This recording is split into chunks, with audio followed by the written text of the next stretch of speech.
All right, let's go ahead and get this. Says it's being recorded. Yep. All right, we're good. All right, we're gonna go ahead and call the August 28th, 76 Entertainment Community Improvement District Board meeting to order. Bill, give us a first.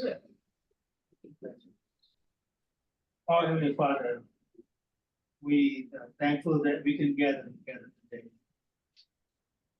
We ask, Father, bestow guidance, wisdom as we move forward. This CIT. We pray that we would respect each other, honor each other's opinion. And thank you for everybody in here that are working so hard on this, all the things that we're working on. We pray, continue to pray for all the stakeholders. Know that several of them has not signed the document.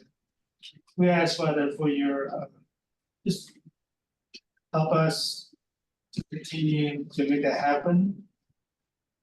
And again, we thank you that you let us be part of this meeting, this gathering. Ask for your wisdom, direction. And I pray that we become a servant, similar to you, Father. That you come to be served, to serve others. I pray that we come to serve not only the community, but our guests, but everybody's involved. Just our attitude will continue to be in that servant. We thank you. We pray all this in the wonderful name. Amen. Thanks, Billy. Paul, you do roll call, please. Sure. So Billy is present. Mayor. Yeah. Mike. Here. Chuck is here. Kathy. Here. Alex. Here. And Brian. Yep. All right, so we've got a full house. Good deal. All right, next item on the agenda is the approval of minutes from the July 31st, August 5th, and August 14th meetings. Has everybody had a chance to review those? Okay. Entertain a motion to, can we do all three at one time, Paul? Sure. Okay, entertain a motion to approve minutes from the July 31st, August 5th, August 14th, 2024. I make a motion to approve the minutes. First. Second, Mike. Any further discussion? Hearing none, all those in favor, state by saying aye. Opposed, same sign.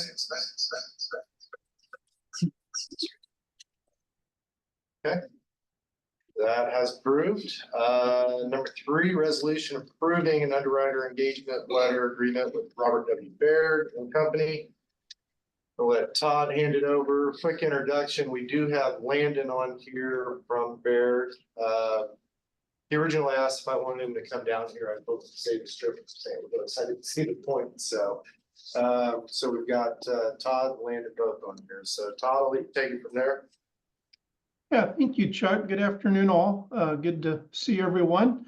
Landon is with us from Robert Baird and certainly available for any questions. Landon's been very thorough with his approach on putting together the response to the underwriting proposals, and we've spoke since the last meeting and have had some good conversation and have kind of developed a timeline for what will happen after this point.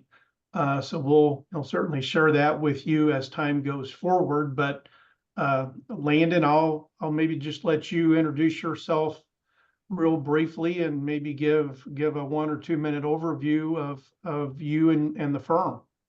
Sounds good. Thank you, Todd. Members of the board, thank you for having me today.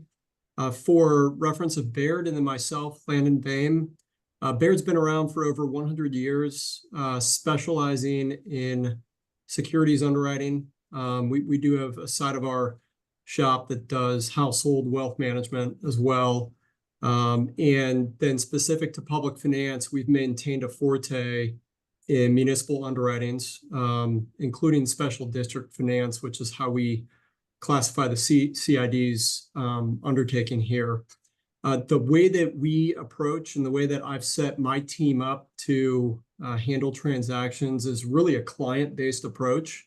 So this engagement and the undertaking being over the course of what we currently expect to be around 6 years to play out the full capital plan of the CID. We're going to be focused on monitoring market conditions for you to make sure that we're cognizant of borrowing costs and how that might implicate our funding capabilities and timing.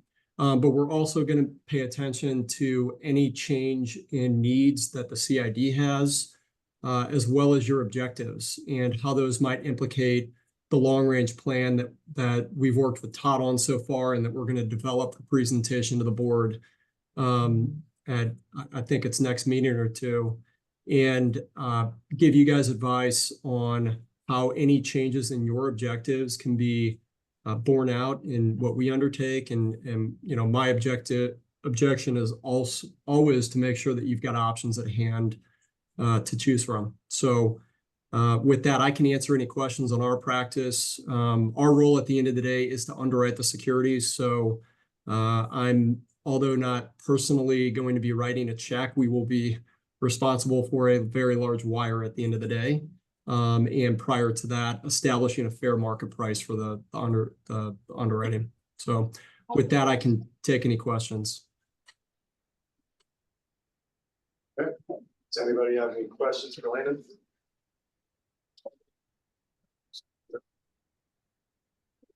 Got off pretty easy, Landon. All right, does anybody have any questions for Todd or Paul related to the underwriter agreement? Does everybody get a chance to review it? Todd, Paul, anything that you guys want to share that might have raised concerns or anything like that, or you feel that we're pretty good? We're good now. Okay. Yeah, this is consistent with the terms that they had submitted, so I'm comfortable with the board approving this. Thank you, guys. All right, with that being said, I would entertain a motion to approve the underwriter engagement letter agreement with Robert W. Baird Company. I'll make a motion to approve. Ms. Billy, second? I'll second. Second by the mayor. Any further discussion? All those in favor by saying aye. Aye. Opposed, same sign. Great. See, Landon, this is why I didn't want you to drive down here for a 5-minute call. Yeah, very, very much appreciated. So. So you owe him a dinner. Yeah. All And right. Chuck, I think we'll probably hang on here too. We're interested in hearing Jeremy's update a little bit later in the agenda. Sure. Just in terms of the project update and timelines, because that'll all ultimately impact the timing and sizing of the bond issue. Sounds great. Thanks, Todd. All right, moving on to the review of the CID financials. That would be me, Ben Hart. This is my first meeting back from, I guess, last year. You should have a copy that is coming around of the packet, the financial packet. The top page of it should be the income statement. No, that get there's 7 pages to it, or 6 pages to it, that we can kind of go through. I'm not going to go through all 7 of them, all 6 of them real in detail. But on the top page, if it's the income statement one, this is actually through July. You can see 3 columns. And 3 columns there, 22, 23, and 24. That's all through. Each one of those years is through July, so you can compare them, how it's gone. The information through July, you can see city sales tax, that line that starts with 410,000 city sales tax. Increase each one of those years, 22, 23, and 24. The CID is taxes are coming up kind of like what we're seeing citywide, at least on sales tax. at around 5%. So that's not a bad number. Well, we're kind of cautious about where the year's going to end, obviously. Our interest revenue is way up when you compare it to 22, but it was, if I remember right, 23. We put that in a investment that's netting 4.5% interest, so that cash balance is continuing to grow. I'll let you kind of go through the expenses. The only real big expense was the city admin, the transfer over our capital projects at the bottom of that page, 6.2 million that came over. The second page is really just a year-to-date budget report. It's the same information and just comparing it against budget that the city set last year. There's a couple, and that's the second page. There's a couple fairly large numbers, 30 million in miscellaneous revenue. That's the receipt. It was anticipated the receipt coming up of issuance of bonds, and then of course the payout into a capital projects fund. Most likely that won't transpire this year. We'll probably carry that over to next year once we know what the size of that bond is going to be, or what the timing is for that matter. The third page is the balance sheet, shows the cash in the bank, 9.2 million through July. With receivables with total $1 million, the total assets at 10.2. The fourth page is a whole bunch of numbers. On the very far right, you can see the 2024 column. In CID, this is the 76 CID 1% tax history. You'll see in the latest month there in July, we've got, let me make sure I'm right. No, August, I'm sorry, August, you'll see an 8.4% increase. That's month over month. So 8.4% increase from the same month in 23. The lower half of that page shows the cumulative. So the cumulative is a 4.5% increase. Not bad when you look at the average. We've still got one of the bigger months to go through, and that's September. So we should be getting those collections here in the beginning of September. So we'll know what those numbers are. I'm kind of hoping what we're going to see is that same trend that's taking place from May, June, and July, that 4.5%, if not a little higher. Really hoping. We'll see where that goes. But that page kind of gives you the overall picture of what the CID is doing. Then the next one is just expenses that have occurred in July, just for your review. And then detail account history is the page after that. That would be the last page. So Okay, Ben. Go ahead. Does anybody have any questions for Ben in regards to the financials?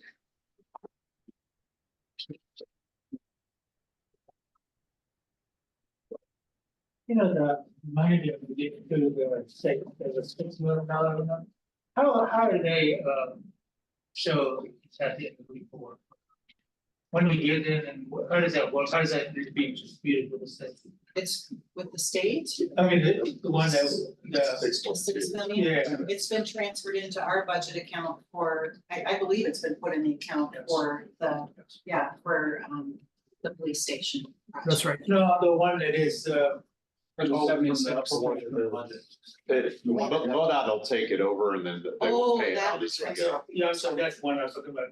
Yeah, MoDOT, go ahead. MoDOT will take it over. That's kind of what we went over before. There's something of all that stuff that they manage for us. So they're still waiting on the state to give them direction on how they'll pay that out and what levels that we'll have to go to. Now, part of that 6 million that we got, the payoff for like the water, electric, and all such as beyond the $32 million, right? So the question is that, is it the same and job? So, Well, we weren't, I mean, I had never anticipated we'd be adding that to the, 32 million. right, I considered that would be reducing, Okay. right, the actual cost of the project by that much. Okay. Right, am I right? At the last meeting, we discussed it, and the decision was made to hang on to the cash, still get the 32 million to do both proposing. Yeah. And the 6 million is for all those things that we're sitting here today not knowing what's gonna happen Okay. Right. as a But we reserve. weren't planning, oh, as a reserve. We weren't Okay, planning on using it part of the 32. Correct. Okay. Part of it, I must have misheard. because the undergrounding is not included in the 32. Okay, That's gotcha. part Yeah, of it. because we're paying like water, electric, what something, and that's not inside the 32. Right, you're 3 million for, a little over 3 million for all utilities. Correct. So we have a 3 million cushion. That's what everybody's Yeah, feeling. yeah, infiltrating. So Michael, is that money, is that based on a reimbursement then? Yeah, that's a reimbursement to them once they execute So that, as we do work, they get reimbursed towards It's that. not like It's a you're way- getting 6 Okay, million right. and then you spend it as you wish. I just wondered, how that. And we'll have some revenue too. We'll have revenue from Optimum that's coming in, so we'll have a little bit of revenue actually. With that interest, how it all plays out. Do we have the ability to use that for soft costs as well? For example, On the 6 do coming we in. want to continue design as we're going through construction? You can if you washed it, like if it's out of your bank money that's coming in, you Right. could, but out of the 6 million that's in, you can't reallocate it outside segment 1 and 2. once we're reimbursed, we can do it that way. You know, whatever you want. Any other questions on financials? I'm sorry, not one.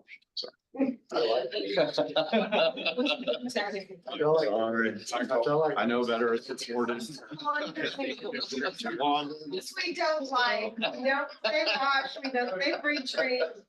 Once it goes to the bank of accounts and it's applied. Semantics. So, Based on Paul's That's all right. facial expression, he heard yourself. We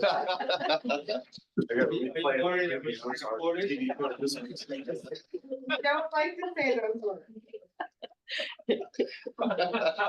Around the table of friends, I forget. You're not. They will record it. Alright. Okay, any other questions on the finances? Okay, let's see, that's not something we need approval on, so moving forward, 2025 fiscal year budget discussion. Where are we at on the budget? It's being passed out. Did you ban life?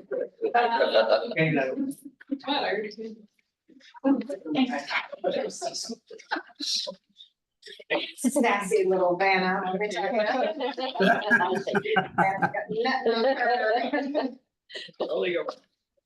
think every Vanna should be. I created it, I'm good. Oh my God. Alright, So this is gonna be, I'm gonna say this is gonna be a preliminary, and I say that, I've talked to Todd a little bit through email. We should have, I'm hoping, before this budget is adopted, we should have a sizing to where we can plug that into the budget. We don't have to do a budget amendment next year to plug the sizing of the bond issue in. So that's what's missing out of here is the activity that would surround the issuance of the bond issue.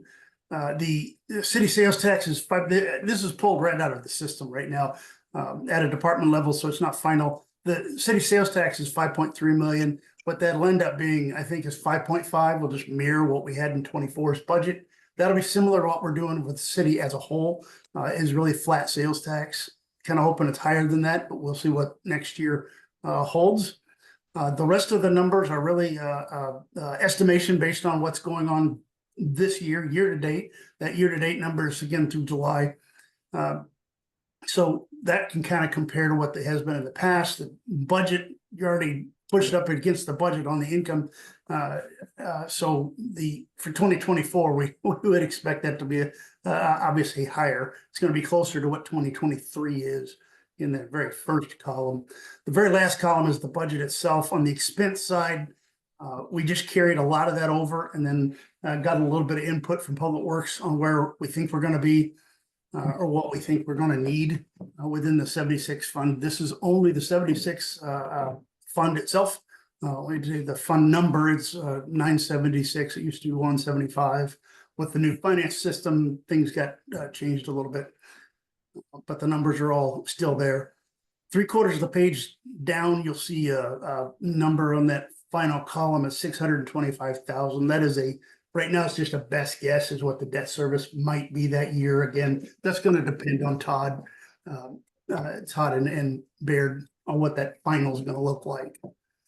But right now, this is where we stand with the budget. I think one of the other items I wanted to point out is within, I believe it's in the contractual services that there's a $10,000 number that is for the CID to actually designate as they need. So that is still within this budget itself. I want to say it's in that line, but I know it was in the base documents. So we'd be happy to get any input on what else that we need to consider for this budget. We've got Paul's Paul's security in there to make sure he's around in 2025, along with anything else we think we need. But Excuse me, Ben, for sharing my ignorance.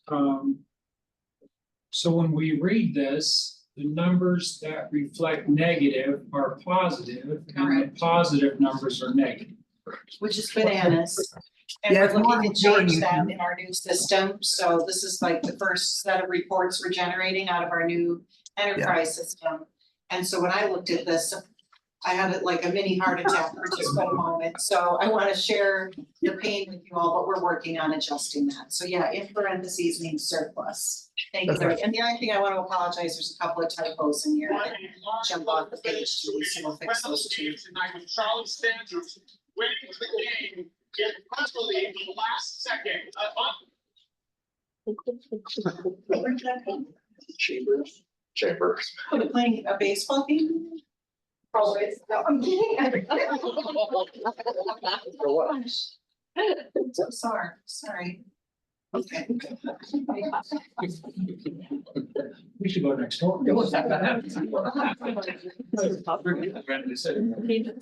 Popcorns and peanuts.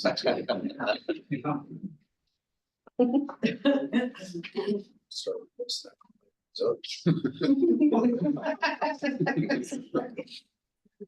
All right, any other questions on the budget as it sits right now? Sure, Gail. So when you get your bond and you haven't spent it yet, then what are you gonna do? If I heard your question correctly, once you get the proceeds of the bonds and it's not spent, what happens next? Is that what the question was? Yeah, so it'll roll over to the next year. So what you're doing, whenever you issue a bond from a budget perspective, that information that you're approving that project for multiple years. So what'll happen is the city board of aldermen will just roll whatever's unspent over from year to year till the project's finished. In an interest-bearing account? Yeah, that's what I was Absolutely. after. Are you gonna triage the interest? Yes, if you were gonna triage the interest, then. Yes, we will. Is that The taken money into that's sitting there, the money that's sitting there will be invested just like your normal overnight money is. So is that taken into account in this sheet? Yes, if you. No, Sorry. it is not. You don't. It depends on when that issue happens. What's in this sheet right now is any kind of idle money you have now, not including any kind of bond issue. Once we know when the issue is, we'll be able to forecast the issue, and then when the expenses are, we'll be able to reflect that within this document. That's one of those amendments we're gonna need to put in here. Hey, Ben, but you did use some assumptions on what the interest cost was gonna be on the bond, right? Can we use those same assumptions on the interest income from the unspent funds? Yeah, we will use that. We will use that. The interest in there right now is 463,000. That's just basically carrying over 2023's number. The debt service interest expense is just part of an amortization we've done. I don't think that that's a good number at all. the interest income for 2025 does not project any idle funds from the bond issue. But that interest will have to be applied to that project. The city can't use it, do anything else but apply it toward that project from bond law.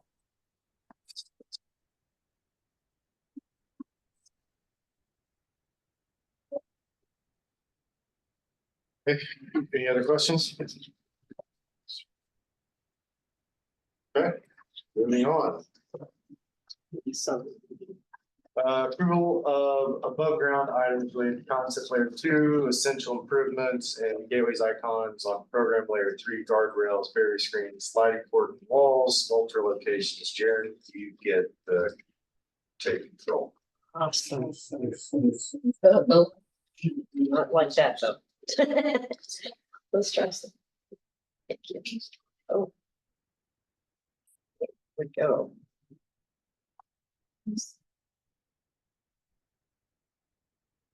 I appreciate that. Is this approving the design fully? No, this is approving the guardrails, barrier screens, sliding port walls and sculpture locations that we could not improve last year, because it was not brought up before. So it's just, thank you. Okay. So as always, I really appreciate you all letting me come and present our good work.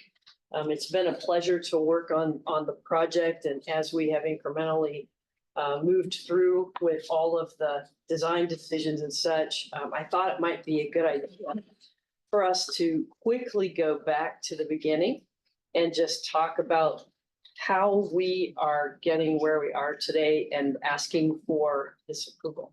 Sure. Oh.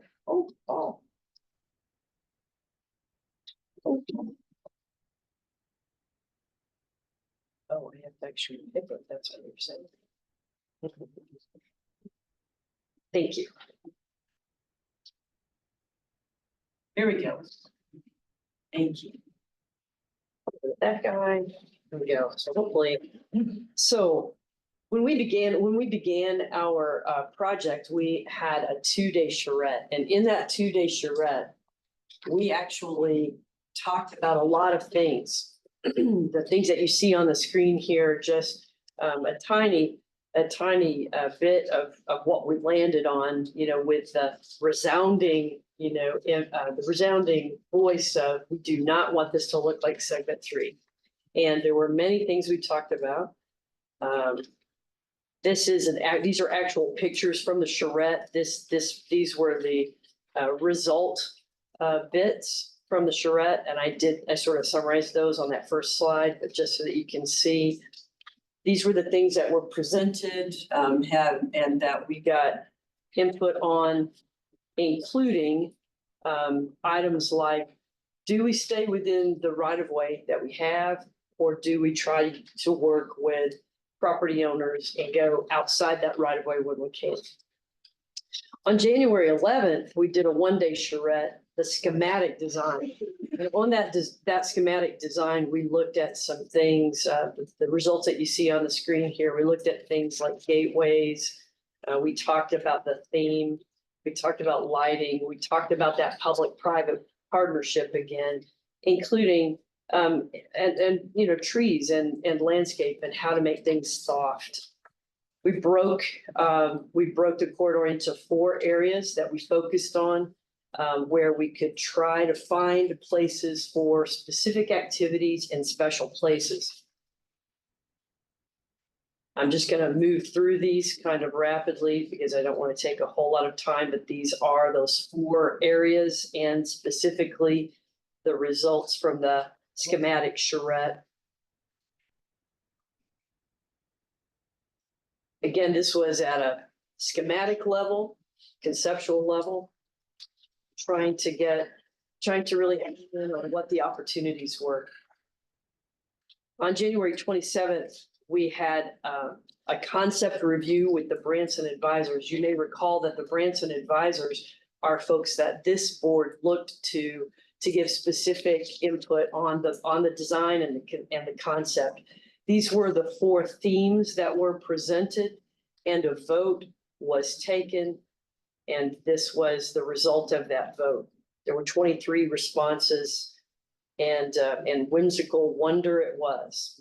So off we went at this time into the design direction. We came back to the ESID and we said, hey, let's look at this design direction, talk about some of the things, materiality, how we're moving through the corridor, what kind of sculptural items we might have for continuity throughout the corridor. We did identify in those zones specific opportunities for areas of interest and wow factor opportunities. This is, you may recognize, this is near the Toy Museum, and there was a vacant property across the street, or a property across the street that was for sale, where we identified an opportunity for a potential restroom. This is the area in front of the lodge. On April 7th, we prepared plaza owner exhibits. So those special areas, each one of those had an exhibit that was prepared. We had prepared exhibits for all the property owners, but the ones where we had these specific opportunities for wow features, we prepared those exhibits so that those folks could really be brought into the conversation at a detailed level. On March 29th, we talked about the concept and the costs. And we identified that segments 1 and 2 for 28,500,000. Remember that we are at, we're at a level that's design development. So that's a 60% document set. At that time, we added a 15% contingency. And then there was additional discussion. The one thing that we knew was that these were the things that were included in those costs. As you can see, going through that design and refining things so that we could identify the items that we could do a probable cost on. These areas were all areas that included that there were costs at the conceptual level. We came back to you for another look at that. With these ideas still identified, these areas, the West Gateway, the Artist Forest, the Nature's Playground, the Lodge Plaza, and the Ferris Wheel Pier. And we said, hey, we understand that number might have had some sticker shock to it. We feel pretty comfortable with those numbers based on the work that we've done. We want to identify what the advantages are and what the disadvantages were. If we were to break it into, pieces, for example, the disadvantage, we would lose some of our economy of scale, for example. And so this was where we landed at the end of the day. There is a disadvantage, I suppose, of upfront capital expenditure on one hand, but you all have handled that, really well, I think, with your discussion about bonding. And off we went. This is kind of how it broke down. In that discussion, we talked about things, opportunities to reduce the cost somewhat. And these were some of the numbers that we looked at. At the 60% design development update meeting in November, we presented to you just bits of the construction documents. We're actively working on the construction documents at this time, and this is what they look like. They're the set now I brought to the last meeting, and you guys know that it is quite well developed. On January 31st, I did a presentation of the design development and reflected back on the master plan and essential elements that was adopted, by the Board of Aldermen. And these were the items that were required by the master plan, and we felt really good about the items. The one item that was removed for segments 1 and 2 was transit at this time. This was how the corridor was unfolding with special activation zones that have been identified. The reduction in, the plaza at the beginning, still keeping the element to introduce the concept and the corridor, but taking the plaza away. We took away the restroom plaza across the street from the Toy Museum, and there was an elimination of the space at the Ferris wheel. The largest the largest opportunity that we had remained, and that was the area in front of the lodge. So at that time, this was where we were. We established in stone the design budget of 32.5. And we felt like we were very much on track to meet that at that time. We've been looking at all the costs, and as the plans were continuing to be developed, what I reported to you at that time was that at the preliminary design, 90% documents, we would talk about those probable costs again. In March, we looked at finishes and materials and the landscape. And so this is kind of taking us almost to the moment here where we have talked about the concrete finishes. We've talked about the finishes for the benches. We've talked about the schemes, the materials, and all of that, as well as the landscape. And I know that we talked about this briefly in our last meeting as well, but this is just sort of in order, chronological order. In May, we looked at the streetlights, and we made a recommendation to you about the streetlights. At that time, talking about the streetlights as a functional item, meeting the requirement for MUTCD, which is an engineering requirement for how we light the street. And we were able, by choosing the right light, and we were able to actually eliminate pedestrian lights, which is more pole noise, if you will, in the corridor, but while still getting the same light. And just some of the statistics on the light. And then finally, there was the question, hey, what about those streetlights? How much additional capacity do we have? If we wanted to add things to the streetlight pole, could you do an analysis? We did a structural analysis on that. And these large armed, Christmas decorations that was sort of what we used for our analysis, and the analysis did render, that we have an additional 23% capacity on those poles. And so more things could go to the poles, whether you choose to do banners or what have you down the road, there is still capacity to do things on the poles. In July, we looked at the guardrails, barriers, curtain walls, and sculpture locations, and I presented a PowerPoint on those items. And on August 14th, we looked at all the design decisions, the recap of that, where we had the strip map and all of the boards, all the different images around the room, and we had a look at those things in paper form. And finally, we are today looking at the guardrails, barriers, curtain walls, and sculpture locations. And so as a reminder, this is the guardrail. When I say guardrail, as a reminder, that is a pedestrian guardrail. That's not guardrail like a vehicular guardrail. We have to have this protection to keep people from falling. The parking lot barrier screens that were sprinkled throughout the corridor to serve a purpose visually, but also set a background for picture taking, as well as sprinkling our theme throughout the corridor. Couple of options on that parking lot barrier screen that we presented to you. These are lighted as well. And then finally, the curtain planters, again, thematically trying to stay in that same vein. We have curtain planters that are sort of low profile. We have some that have benches and that are lit from the bottom. And then some of the larger planters that are also lit from the bottom. And then finally, our sculptural ribbon. We don't have many locations, but we do want to sprinkle those ribbon elements throughout the corridor, as you saw from so long ago when we talked about it. We're trying to stay consistent with that train of thought. And finally, the location map for all of those things, with the blue representing where there are weathered steel planters, the guardrail that's necessary in that purple plus sign, the ribbon gateway sign, and any other ribbon elements are shown in orange with a yellow ring.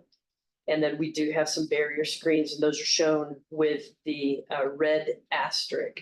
So I'll just kind of buzz down through here. Our corridor continues. You can see that thematically, we're continuing to introduce the same elements in a repeated fashion to really give strength to our concept and make this corridor cohesive.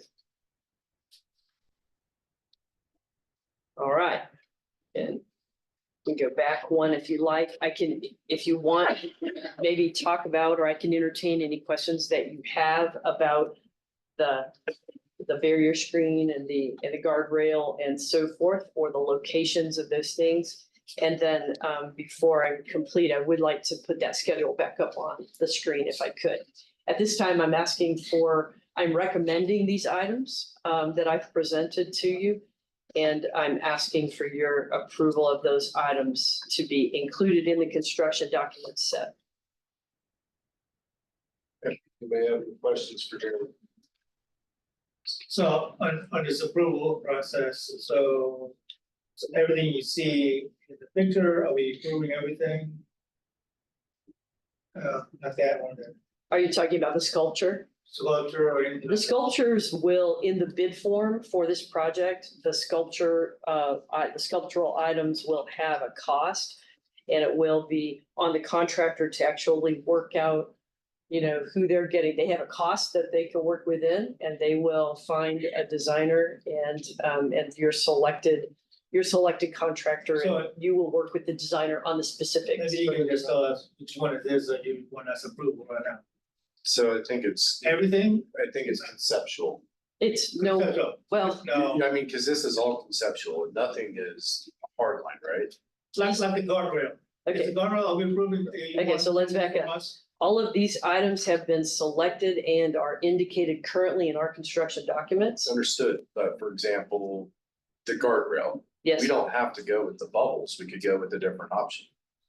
This is where they're going, right? this Correct. we could do an alternate in the bid for another item. But right now, the base bid is what you see on the screen. Okay, then go next to the parking lot barriers. There are two options on the parking lot barrier for the same cost. So if Right. you have a preference of one of those, we But can that's what note I'm that. saying. Yeah. They're the same cost, but right now it's concept of you go this route or. you go We identified where each one of those would be located in the plans, both of Yeah, them. yeah. both of the different. styles. Absolutely. And we felt like that variety was kind of important in the corridor because we didn't want it to look the same everywhere. We had reasons for choosing one over the other. Okay, and then the ribbons. And then let's talk about the planters first. The planters are distributed throughout. There are planters that are low profile planters. There are planters with benches, and there are a little bit taller planters. Again, those are all distributed based on need and theme where we wanted to put additional seating, and those things are located in the plans already. They are called out. This is the product that is called out currently. And then finally, the ribbon. All we've done with the ribbon is call out the locations, and that is our intention. We will call out the locations and then give a relative size and give a budget that is a predetermined cost in the bid form. And then the designer that the GC selects will then bring their design to the CID board. for We'll make approval, some, yeah. To bring it to you and then you'll bring it to us. Yeah, I mean, that's the intention. The idea here is that there are a few companies that really do this and that we'd already talked to. And so we'll certainly make recommendations to folks in a pre-bid meeting for those folks that we've already spoken with. Right. And they have the option of making their choice. Gotcha. Yeah, but we're not approving concept, we're approving We're approving the design. the design. That's correct. It's not, we, Except for the ribbons. Yeah, we, So it's not- that is the the, ribbons are not. yeah. Yeah, you have a lot of flexibility on the ribbons. Yeah. And I think that's a good thing. I think that's a good thing, including the over the road. But bear in mind that it will be one company that does all of them, so there'll be continuity at the end of the day. I want to make sure I understand it well too, so bid goes out, you give a basis of design. The shop drawings come back to you, you get approval, we bring it to the board, For the sculptural ribbon, yes. but not for every. but not for the other things. Nope. The other things are specified on the plans. So we're gonna, the guardrail. The various, basically, and anything else beside that, we're approving the banners. Yep. The benches, anything else? We're done. Okay.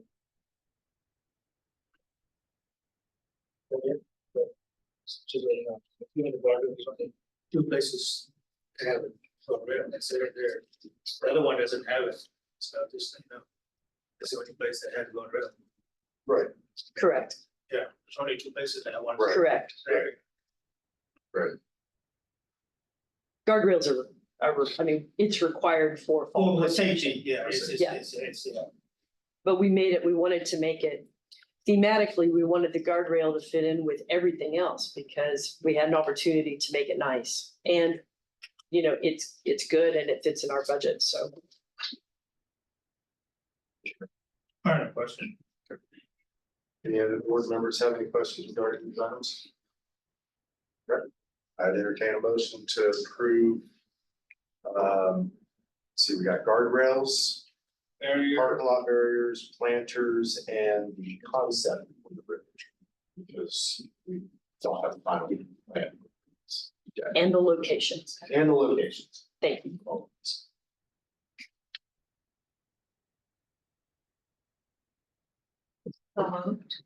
Somebody make a motion? I You made entertain Oh, Be entertained. okay. I offered it. Where you moving to? Anybody agree with that? Is there a second? I second. Okay, second. Any further discussion? All those in favor stated by saying aye. Aye. Those same sign? Okay, Awesome. Is it okay if I move throw through the the schedule? schedule back up. Let's do it. Let's start schedule just for a second. Hang on a second. Yeah. The schedule's not on here. Under item 6. Yeah, it's just information, frankly. Okay, can we do that on item 8? Of course. You mind? No, of course not. All right, That's thanks. All right, item 7 is approval of all design decisions recap. So. And I put myself on here mainly because I believe there are certain members of the board that potentially don't think that some things have been approved, some things are, some things aren't. And I just want a discussion amongst the board members of, do we feel that we have approved everything from a design perspective up above? Or do we feel that there are things that still need input? And I would just like to go around the room and just ask, because it's been brought up a couple of times by a few different people, and we can beat this thing until we're dead in the face, and we can change things. I could look at a plan tomorrow after approving something and say, you know what, bad idea, let's go this route. We do that, this project is never gonna get started. Yep. And so I just wanna make sure that we have a consensus amongst the CID board that we are good to continue moving forward. And that's the realm of it. So, Kathy, I'm fine with it. Yeah, no concerns. Okay. Concerns. Okay, Billy? My question with you, Journey, is that there's nothing that you're asking us to approve that's not been approved, right? Everything has got approved so far. What you need to move forward with. I feel like we're solid. Yeah, so you don't need, so he says he's asking the recapping what's going, yeah. We've made decisions and presented until you guys are probably nauseous from all the presentations, I'm sure. But we have felt good about the incremental decisions that have been made. And we have taken the input that we've received in each one of the board meetings, and we've incorporated that in for minute changes or sometimes for larger changes. We've removed some spaces out of the concept. And we've just continued to tweak, and I feel good about the documents, to be honest. I do. What I did is basically, it's interesting, is I actually went through every document just to see what are the one that we just approved, you know? Because that's the thing about it, she provides so many things in there, you forget like stuff that got approved before Mike was on in the board. So I mean, I always look at it and say, but I mean, yeah, I don't have any, but I'm just saying, this is, I would not know if she did anything else that we need from us. That's my question, because I know the last time, Mike, you were frustrated, we didn't approve something, well, what is it that you asked us to approve that we did not approve? And so I just want to make sure that we're in a vote on that, because they all look approved to me, and Yeah, we're at 90% plan set, Yeah. so yeah, we know that, now but it's I time also. to make changes. So, We want you guys, we want you to help you guys to move forward. We're the one that's the obstacle, if we're not approving something, you need to let us know. Sure. There's a lot to approve. no concerns. Is that right? All good. Okay. All right, I don't have any concerns anymore. I mean, there were, but I've resolved my concerns over the last few meetings, so I'm good as well. Paul, we don't need to vote on anything for that. That was just more of a discussion, is what I was calling for on that, not an approval of the entire process. Right, I think as Jeremy explained, she's gotten those piecemeal in the past, so Yeah. I think you're good, Chuck. Okay, thank you. Anybody have any other questions regarding that? All right, sweet, let's move past that, John. Awesome. Number 8. Project budget update. Throw your timeline, budget. all that Awesome, stuff I love up it. there. Okay, I'm gonna share my screen again here. And we'll get that thrown back up there. Awesome. Okay, so the project timeline is still, right where we've talked about it. Of course, here we are sort of at the end of August. And we are on track with the construction plan documents. In fact, we're on track enough so that we've actually done all of the takeoffs that we need to create the bid form, which is one of the letting responsibilities that we have. It's a part of that front end of the document. That bid form is multiple pages because this is, at the end of the day, this is a civil site project. And civil site projects use itemized bid forms. That's a little bit different than you might have seen if you've done an architecture project. Architecture projects oftentimes are just one number, and this will be multiple pages. And what that does for us in construction is it allows us, if there's a change, if there's an increase or a decrease in a linear footage, for example, it allows us to adjust that price accordingly. And so that's an important component. We feel very good about the documents themselves. We are sort of in the final throes of making some submittals. We're waiting on DNR for a permit on water, for example. We've already submitted all of that. We're on track to advertise to bid in October. I feel that we'll be in really good shape. There are some things that are out of our control, and we know that. They're associated with the project. They've been working at the same time. We've been moving down the same path. But some of those things are coming in. They're going to come in August, or it's not August, excuse me. They'll come in September, maybe the 1st of October. And we still have faith that the right of way can be, finalized, and that the utility provider agreements will be there in good stead as well. Those are the things we have to be able to advertise for bid. The other thing that I can report on, which is really the agenda item, and that is, you're waiting with bated breath, how are we doing on the budget? So our budget, as you may recall, was 32.5, and we are under that. With the construction costs, but as we have discussed in the past, a project budget is not all about what you bid it out for and what comes in on that bid number. And you guys have talked about a lot of those things today. And so I just want you to rest assured that we have, with some of the value engineered items, I'd say, I think that's a good term to use. We've been able to bring that budget down. It's important to note that the cost that gets communicated publicly about the project, we need to be very clear that's not a construction cost, that is a budget cost. And I think I would encourage, because we want this to be a competitive process. We want folks out there that are gonna read about this or learn about the project and this update to the project, that they understand that we are well below the 32.5 budget with the construction. And that's good. That's good news.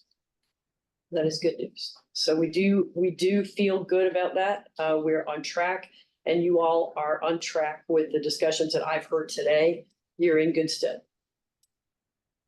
When you develop the budget, do you do any kind of third party, include, is that pretty much all in Great River Engineering? So what we do, Billy, it's a great question. What we do at Great River, is we pull in all the bid forms, all of the costs from awarded projects of all various kinds, and we look at where the market is. And we use those itemized costs, those things that are coming in on bids.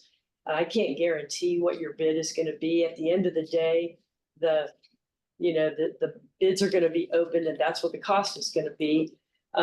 We have been watching the trends, and over time, you all know this, that inflation had a great impact on construction and especially civil site construction. And we watched inflation sort of drive those numbers up, and our bid openings began to come in higher and higher. We're using the latest bid numbers that we have to apply to the cost in our itemized bid form right now. Well, I understand that you guys do it for a living, so you have a bunch of data. We do. And then I think the biggest thing probably is above ground. Because above ground is not something is so subjective as far as what numbers come from, because they're all, it's a structure, I think this is interesting. I mean, the fencing is is easy. Yeah, there's only. So that's all the stuff. Sure. There's really only one subjective cost, and that's really the sculptural item. Yeah, the big. It is. And so what we did from our earlier conversations, which were about a year ago, we took those numbers and we applied a bit of contingency, and those are the line items that we've inserted. I'm never comfortable just leaving something at, one person's opinion. We try to check multiple folks, and, we've taken as much information as we can without being unfair or laying our hand out, if you will. But at the same time, we've then taken that number and applied a contingency, knowing that there might be some material change, or materials that would be used for that sculpture might be higher at the end of the day when we're bidding. So you can go outside, get a number from the sculpture stuff. We did. Oh, you did? Yes, sir, we sure did. Yeah. Okay, that's good. Yeah, because those are not, honestly, because I don't bid those things often, right? All the rest of it, though, I can say wholeheartedly, everything else that's in this project, and it's pages and pages and pages. But so you're comfortable with the number? I'm comfortable with the numbers. I am. There's no guarantee, and I can't say what contractors are gonna do. What I can say, and again, I want to emphasize this, you established a budget for a reason, but that budget was to cover many things, not only the construction of the project. You have other things that you're trying to do with it as well. And I think we need to make sure that we're really careful how we're communicating to the public. So what's the overall contingency at this point? Because you're still at budget. We've narrowed it down. We had, at the 60% level, It was 15. we had 15. Yeah, What is it now? we're probably about 5, maybe a little more than that. Okay. Which is not a big contingency, but I feel pretty good about the numbers, so. Because you guys do this all the time, so you know a lot of what's going on in construction. It's first underground and all that stuff. We do, yeah. That's good, yeah. Yeah. 5% is at this point, but we're gonna go to bid so we'll get it, but. Sure. But we want to design to that bid, to that budget. So that's what you guys are doing. We have done that, So yeah. that's great that you guys are. Yep. I just wondered how you rise up this number, because it's so, most of the underground, you can do that in your sleep. Well, I don't know if I can do it when I'm sleeping. It's above the ground now. I can certainly lose sleep while I do it, I know that. We have been very careful. We have tried to be as specific as we can, and when I say that we do takeoffs, guys, we are measuring every single item. We're measuring every single bid item on, and logging it and keeping track of it. And in fact, the takeoffs that we've done have been done so that we can do it sheet by sheet, because there are still some tweaks that are occurring, as you might imagine. And when we make a tweak on the plans, we make a tweak in the takeoffs as well. So there's nothing, and there's an element of nervousness in terms of this, what you said, that this could go one way or the other in terms of this. The things that impact us on the civil side often, when petroleum prices change, we see, you know, we've got a good bit of paving here, but we also have a good bit of concrete paving. And so if there was something crazy that happens with concrete, we might not be able to predict that. So I mean, there are things like that. There are petroleum charges and fuel charges sometimes that come back and impact us greatly.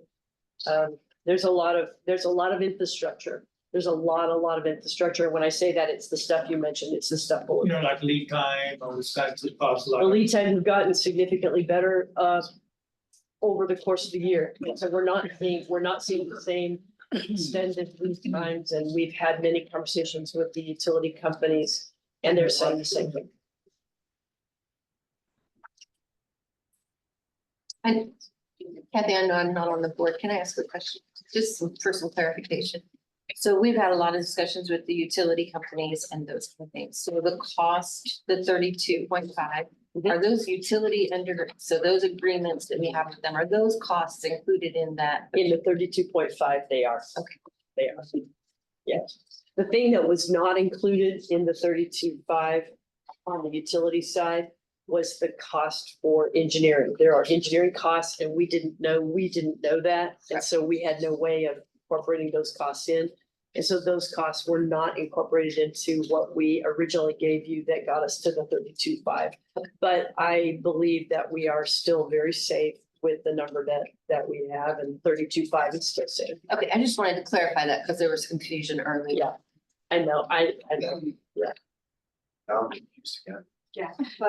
So originally, I think I can probably clear it up. So originally, at the 60% level, we did figure conduit, but we also figured, you know, just for safety, we figured conduit and wire. But we didn't figure boxes, pole boxes, pedestals, that sort of thing. And there was the engineering cost, not our engineering cost, but the independent engineering cost for the redesign of some of the utilities. And we didn't have any way of knowing that. So that was not factored in. Right. So some of the undergrounding of the utilities was figured in, and some of it was not figured in previously. Okay. But now we have heard from the utility companies. We know exactly what the utility companies are doing. We're reflecting their desires, if you will, or needs in our plans. And so all of those takeoffs have been done and included in the probable costs that we have. Okay, so the 3 million that we talked about, chunk of that is included in her Yes. budget. She's absorbed. I thought Mike said not. Well, So- some of it's not. The engineering costs are not. Yeah. Yeah. Which, Because, you know, like Liberty. Right. They wanted a 1.4 or something, or one. Oh, Liberty is 1138 plus 1138, 227 and. So what is that? They're at 1.4. What is that? What is that? What is it they're requesting for that 1.4? So that is actual materials and installation, and that their specific design costs are 227,000. yes, 227 for them. What is the total that you have for design costs? Right now, 252, 620, 851. Is that with everybody? That's everybody that's reported. So that's Okay. So some of them have not finished our agreements yet. Okay, so 253,000 right now. Shouldn't be much more. How many is left? Three, yeah, basically. Okay, They let the dog lie. We have emails with all of them. No, I'm not worried No about that. response. I'm just trying to figure out, Where we at? you know, out of what we were saying that we're gonna have to spend 3 million out of pocket. Now we're saying we're gonna have to spend 300,000 out of pocket, and the rest of it is gonna be covered under the 32.5. your 32.5 is a solid number. No, I understand that. I understand that, but I'm trying to figure out, okay, at 60%, we had a 15% contingency, now we have a 5% contingency. But we're not showing apples to apples because previously the 3 million was not included, and now it is included. So I'm trying to figure out where the contingency went. That's where the contingency went.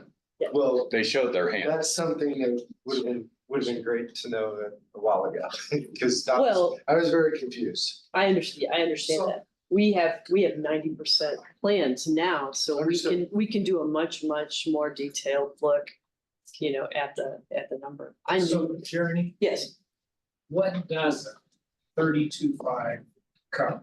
engineering cost Correct. for the undergrounding of. For the utilities. utility people. For The u- utilities.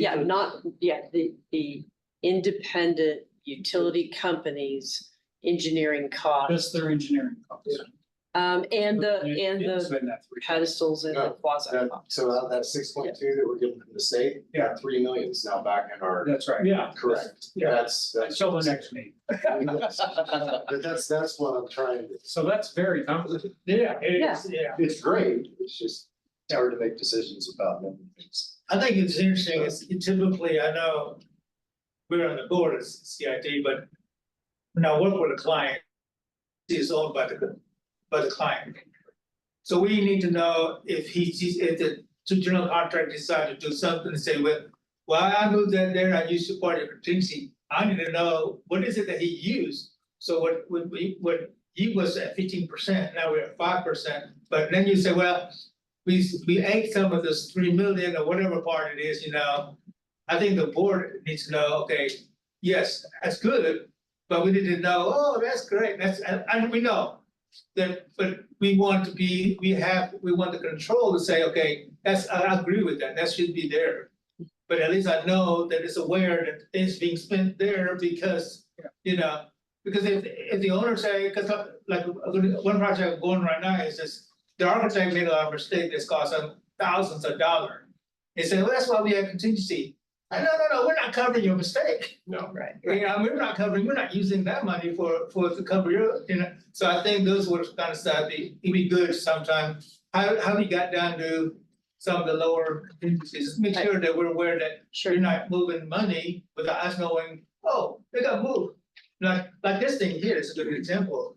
That's great to know, good what you just say, oh, Sure. we really have like 6 million maybe. So when we were at the 60% plan level, we didn't have the details from the utility company. We Yeah. had no idea. Absolutely, yeah. We had absolutely no idea how many conduit they wanted or needed to take care of those relocations, nor did we know.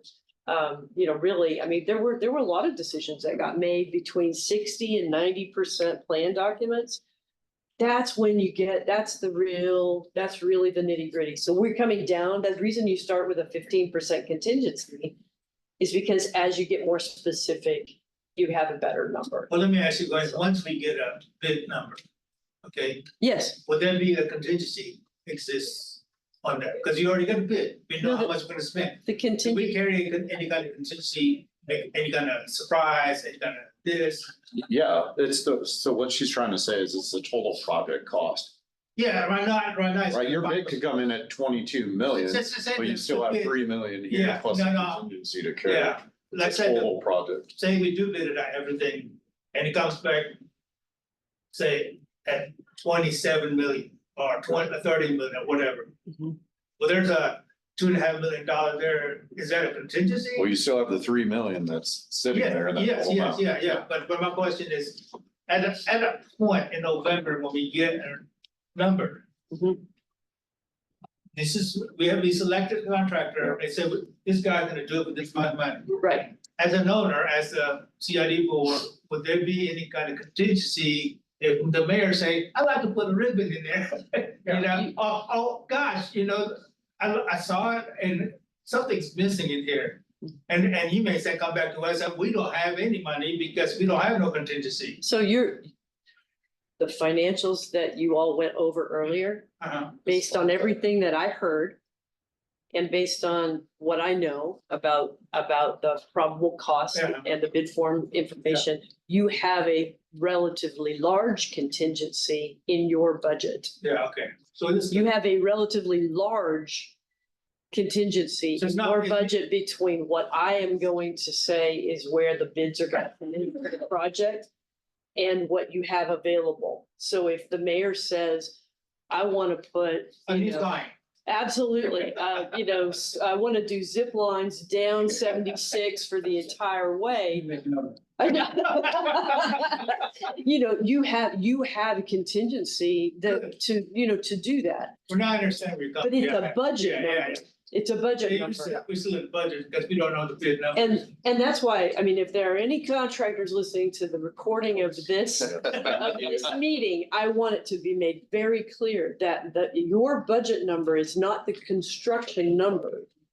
It is your budget number, and that budget number is for you to do what you need to do, either on this segment 1 and 2, and then move it forward. Just as it was pointed out, you're gonna roll over. You got money, you're gonna roll that money over. You're gonna roll that money over, and in the meanwhile, it's gonna be invested, and you're gonna be, continuing to get. I feel good, what you just explained. Basically, there will be a contingency because you don't know this, you just work under the budget. Yeah, but that contingency is not 5%. No, You I understand that, right? Anything. No, it's big, it's a big, It's big because you, it's a big you number. put a cushion in there to protect yourself because we're still doing the budget. I did, yeah, Yeah. Let it die there. yeah, okay, very well. So just to clarify this, and I'm just gonna throw it out there. You're saying we have a big contingency. I don't agree. Okay, That 6.2 is not a contingency fund That's not, yeah. in any way, shape, or form. What our contingency is based off of your 32.5. budget number mhm, compared to the 32.5. That is our contingency. Mhm. The 6.2, in my opinion, is not a contingency. But she's saying that within that 32.5, the way she's doing it right now, it's got 5%, but she's. No, I get that. There's a big number Just- in those. I get that, but Yeah, yeah, she's not relying on 6,000. and we'll work out the Yeah. contingency process with the GC, whenever that GC Yeah. selected through the contract and Yeah. how that process Yeah. is approval for any type of change orders or anything. So, okay, cool. awesome, thank you guys so much. Thanks, Thanks, Jeremy. Thanks for explanations. Michael? By the way, just a heads up to everybody, Paul does have a hard stop at 3:30, just so we're all aware. So. Perfect. I'm not gonna spend a whole bunch of time. The board has asked me for an easement update. I'm taking care of this on behalf of Universal. A little bit of background, we meet with them once a week now. We've invited Ann to one of the meetings and Jeremy to one of the meetings, and my door is always open to get on my schedule to come in for any of the landowners that are listening or interested in this. We want to get to resolution. What I've handed out today is 2 maps. The first map, I like this kind of map because this is the world I look in and look down. So that's kind of a GIS version. And this one's a more clean map version like you would see in your car. What you'll see there is track numbers that go kind of sequentially up and down that. So once you find the general area, we'll start out maybe at the Butterfly House in the upper left-hand corner. That would be track 25. On this sheet that you received here, we've deleted a lot of the information that we think that you may not be interested in, but we did highlight a status line. On the first page is 3. A 3 status means that we need to do a lot of work to get somebody to the table, or there may be a stop that's causing us not to go forward. A yellow means that they have some asks that may be reasonable or may not be reasonable, or things that we could work through and discover and take care of with them. A green, which is the page 3 that's there, means that we're expecting something in the mail from them, or somebody is just waiting to actually pick up an actual document. The zeros that are down there are people that have signed. On this piece of paper, although I hate it, there's 2 different green colors. There's a light green and a dark green. The dark green are properties that have already signed an easement acquisition or agreement there, or a MOU with us. So with that being said, we could go to maybe the front page and find Botana's Mexican Restaurant is a 3. Working across there, it has the owner's name, a telephone number if you so choose. The acquisition status is always negotiating or easement sent for signature. So some of that, we're waiting on a title to change hands between ownership there, and that's the last status update that's there. A mailing box, a mailing address, city and state are also provided there. With that being said, we're also getting ready to send out a letter from our municipal law firm asking for people to please reach it back out or come talk to the city, because this is very important, because we are going to get to a point where unfortunately we'll have to go to redesign for the stuff that's above ground. I say that it's taking a quick second to say the stuff that is happening below ground is going to happen. The water lines, any of the fiber optics that are there, so on and so forth. So business owners are saying, well, I'm not going to sign anything. That's never going to happen on my property. Those things are going to happen because they are for fire hydrants, water service, electric services, stuff that everybody on there. Jeremy has done a great job of listening to everybody's conversations in there. I'm more than happy. If you know a business owner that is concerned or somebody that you know in there that needs to work through things, I will say that on the record, yet again, we have not paid for any easements. I don't plan on paying for any easements. And we also are trying to capture and run the same language from lawyer to lawyer to lawyer to lawyer. So it's one that everyone signing that is very similar. So there's not changes for anyone else. With that being said, they're trying their best.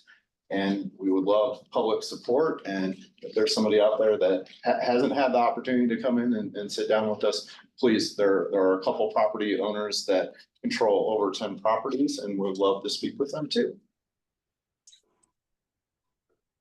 The one in yellow is when you say easement set for signature, you're just waiting for them to sign it. They're not, you don't have a problem because they're just waiting for a signature. Sign it, or they could be, there's a high likelihood that they would sign. For instance, I'll take Cracker Barrel. Cracker Barrel has a lot of legal, just like Darden Foods, which is Olive Garden, Red Lobster, so on and so forth. But for that company, there's a lot of people that have to sign off on that for the go. So Cracker Barrel is a great example, weighing decision from all parties. So they may have a landowner on top of a building owner on top of a partner. So majority of your list, I mean, you look at it, this is just the red is really the one that's got a little bit of struggle, but the yellow, they're just waiting, they're something, through the process. So really, majority of it is sort of. It's like a stoplight. It could be red also because they're just not responding. Okay. So to be clear, a lack of communication and indication that they're going to sign would put you on the red. Right. So it can just be that entity has not responded. But they have been in contact with every property owner. What do you have for a right of way? 7 foot? On the actual street, it's varying in spots.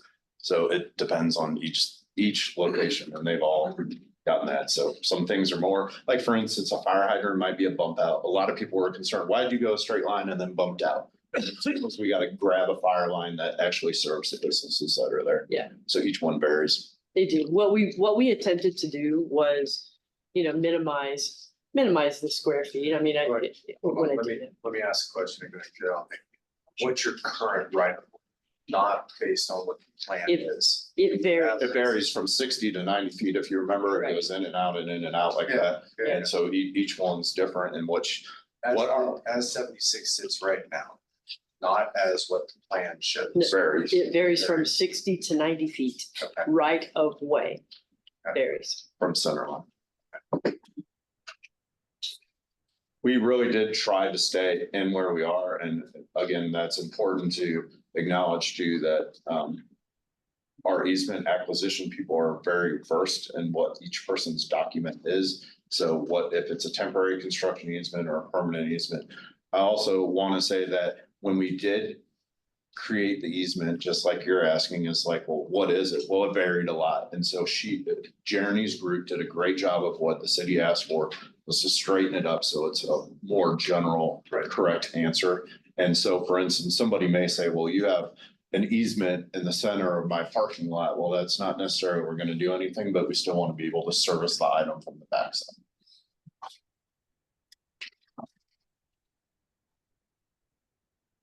What is the, like, you would like all of this be executed by the day that it's gonna go? Yesterday. This day.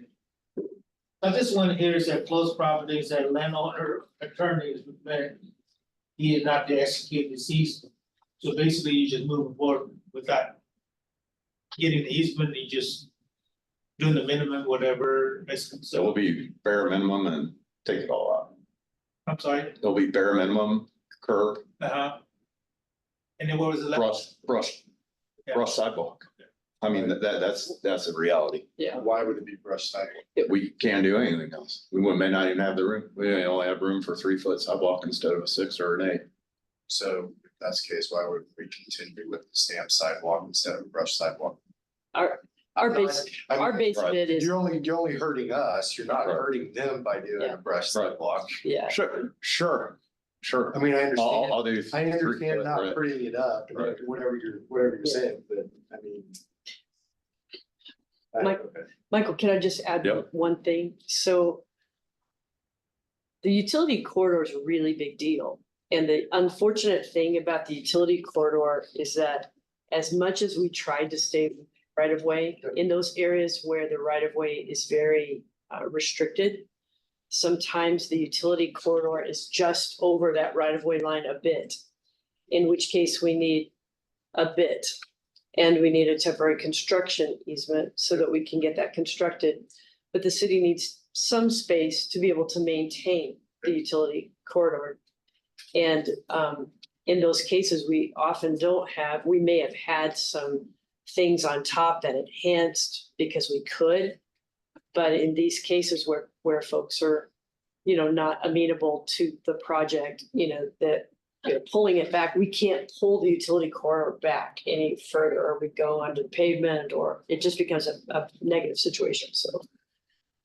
It's doing things that are minimal may mean just utility corridor and minimal sidewalk. Yeah. Right. Hopefully this, I guess the follow-up question would be, do the people in red understand that? I would answer that, yes. Okay. And so my question to the board is this the information that you were looking for? And this was what I was comfortable handing out, and yourself have the ability to look at the multiple paragraphs of conversations that have been had with each individual. I know this is very helpful just to see what, it's like this guy here, hey, before, but his border's not, and. This is this is the agent's general note that I asked for to be cleaned up. I don't think it's fair for somebody to, well, they report everything out, or they type out everything that I So say. eventually you guys gonna send a letter to the property owner saying, okay, guys, if you don't agree with this, just let you know there's a deadline. We're moving forward with the amendment thing, something like that, right? And then when is that gonna be happening? Tomorrow. Soon? Tomorrow. Yeah, today? We are revising the date and we've decided on September 9th.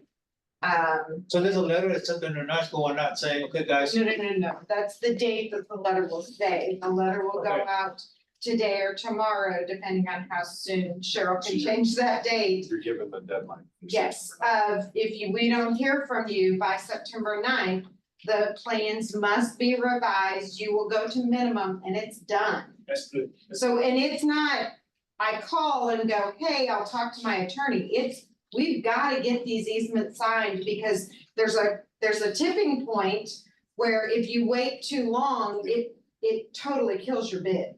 So for clarity, if we don't get these agreed upon, we're still going to bid.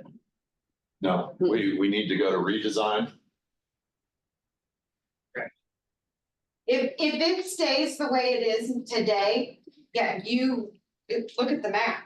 You're gonna take a whole bunch out and you can't bid that. So that's the problem. Your bid is for 100%. You have 25% maybe of it. How much time will it take for the redesigning of the ones that we don't end up with agreement?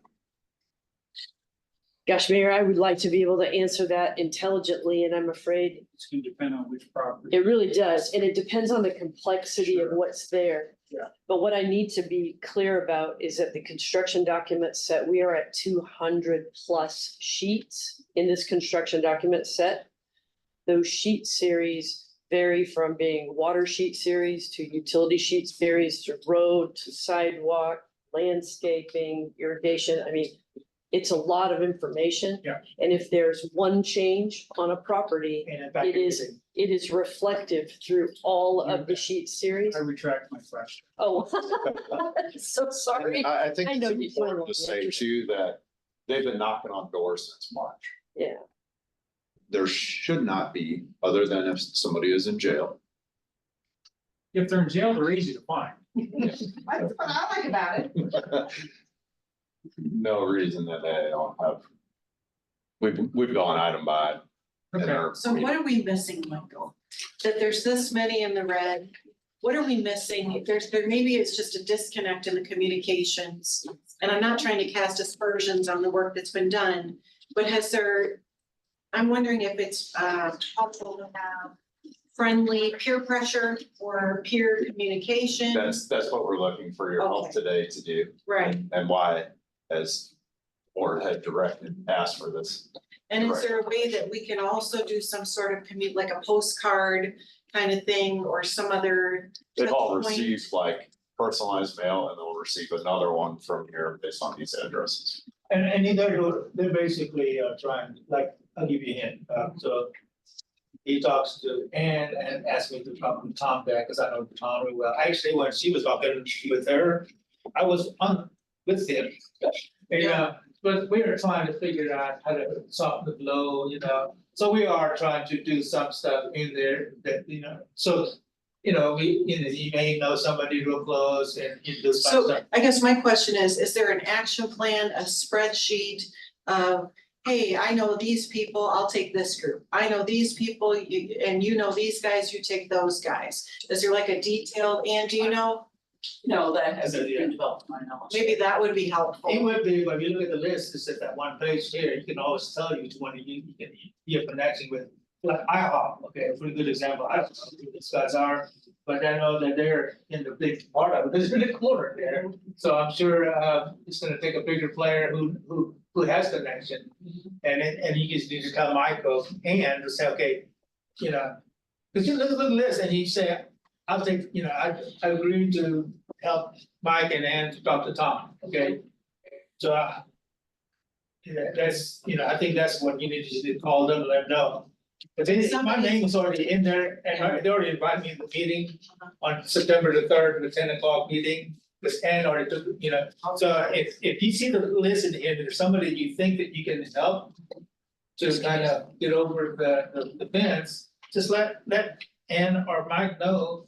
I'll say, I'll sit in with IHOP or something like that. I guess my question is, as far as an action plan, Yeah, right, to actually have some names assigned to some people to Yeah. do that outreach, or what do you think? Otherwise, there might be 4 people that don't get talked to because none of us know them. Yeah. I don't know, I'm just trying to think of an urgency message that can be given face to face from someone that's maybe less than stranger easement. yeah.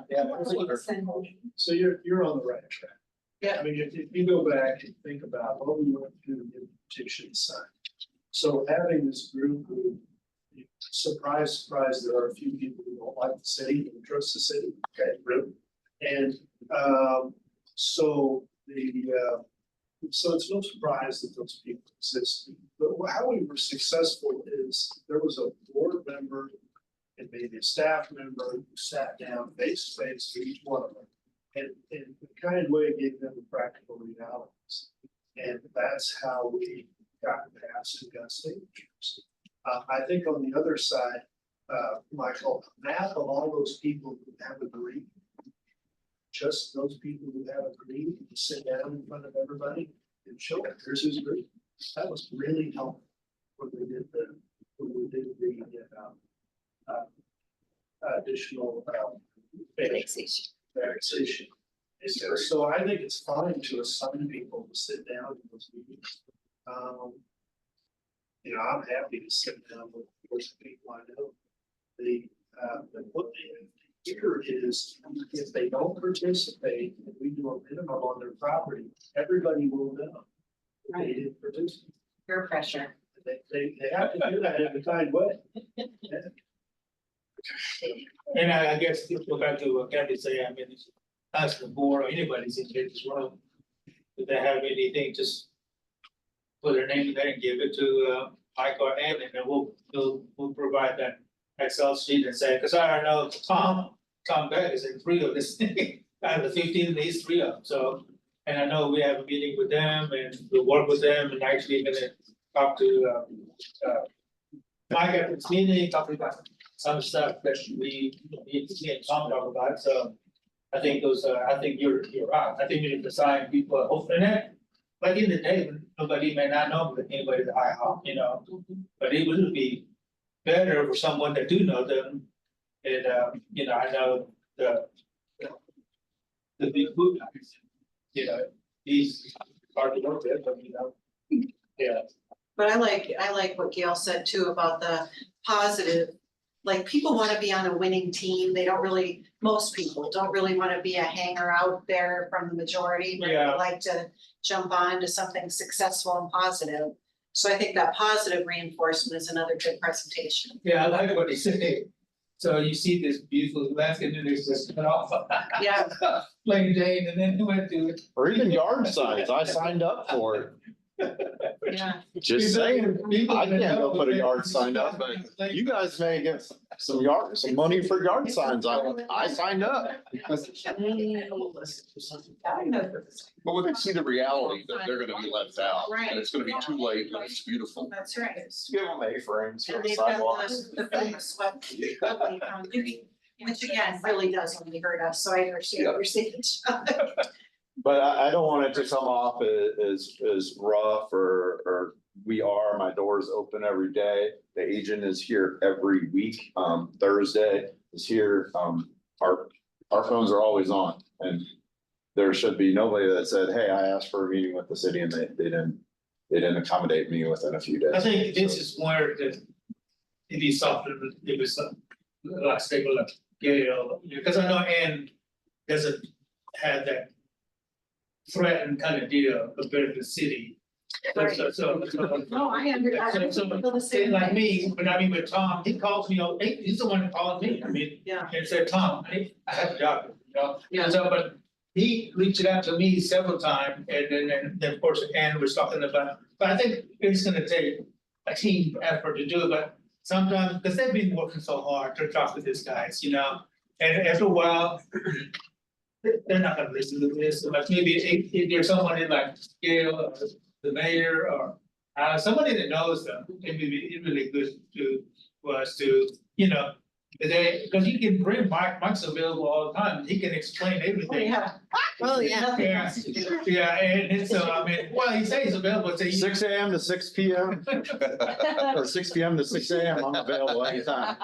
So Okay. we'll make it happen though. That is my commitment. I mean, I'm in this city every day at 6:30 and I don't leave this city till 6 PM and I will stay late to get these signed. But this So will this is Cheryl. important, this is important. You know that, I just volunteered. We as a team, need to help Mike and the group, in the city to get this softened up a little. And I heard you said you're taking Bigfoot, so we assigned that one to you. And as before on the annexation, if you need me to go with you as a notary, I can do that also. Yeah, thank you. There it is. Will the tone of the letter, besides there's a strong deadline, will it be like, don't be left out? Love that. Kind of. Like a team building kind of. That's Holly totally isn't not into how I that. write Yeah, letters. Which is, you know, if you guys wanna do a letter first of a team building and then you want me to hold and I send my letter at a different time. Because really, you're up to a point where it's gonna cost you. You're already at a point where this is gonna cost you. A lot of money for redesign. And you have to have some drop dead.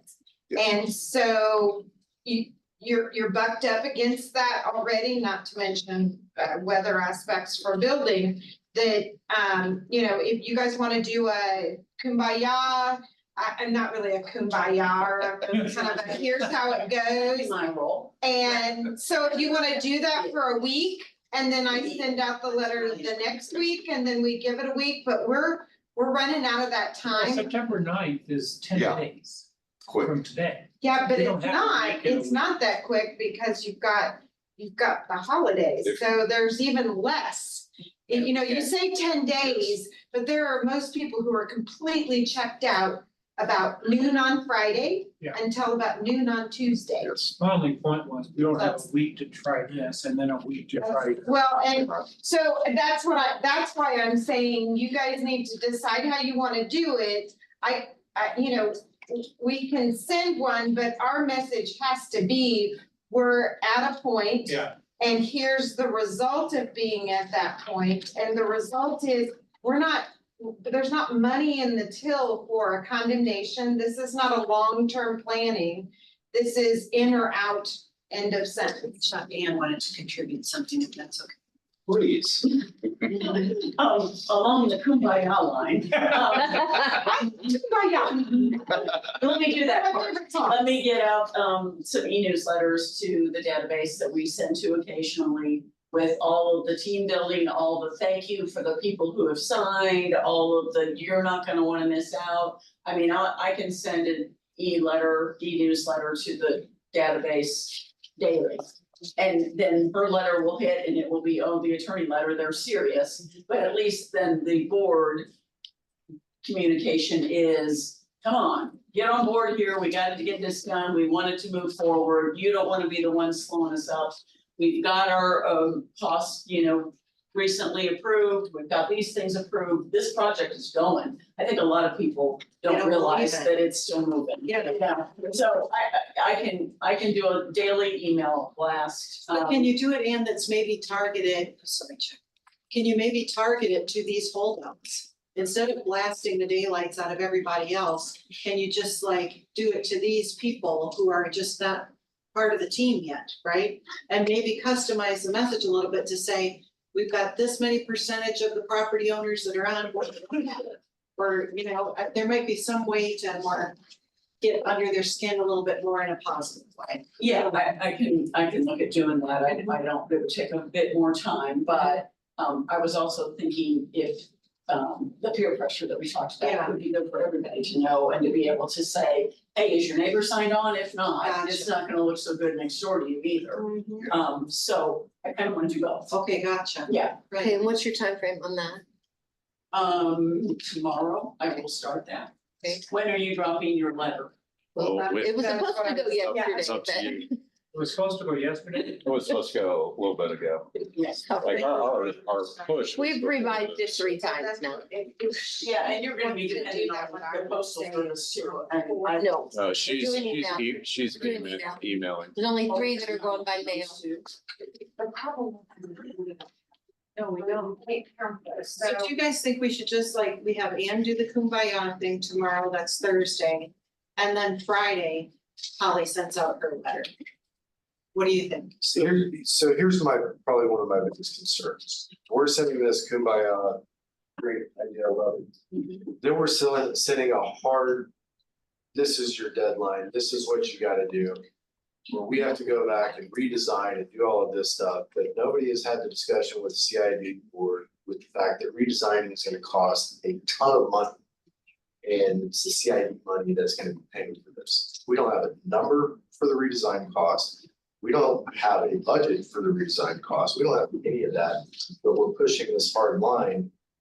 And we're pushing this hard line without the CID being able to say, yes, you can push this hard line because we're willing to drop $1.5 million on the redesign. We haven't had that discussion, and that makes me nervous. What's gonna ultimately happen is Jerry's gonna deliver her plan.